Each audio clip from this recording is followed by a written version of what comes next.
আসসালামু আলাইকুম এভরিওয়ান। আজকে বানাবো আমের আচার। প্রথমেই লাগবে সরিষার তেল, চিনি, পাঁচফোড়ন, মরিচ এবং রসুন। কড়াইয়ে সরিষার তেল ঢেলে নিব। এরপর দিয়ে দিব গোটা কেটে রাখা রসুন।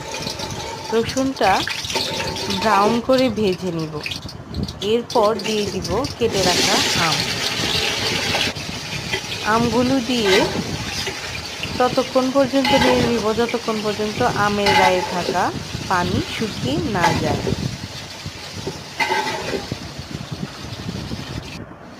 এরপর দিয়ে দিব চিনি, পাঁচফোড়ন, রসুন, তেজপাতা, এলাচ, দারচিনি।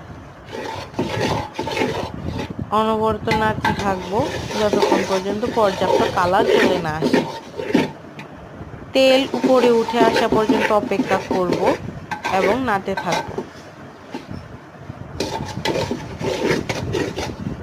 সুন্দর একটা কালার চলে আসলে চুলার জাল নিভিয়ে ফেলবো এবং পরিবেশন করব টক মিষ্টি আমের আচার।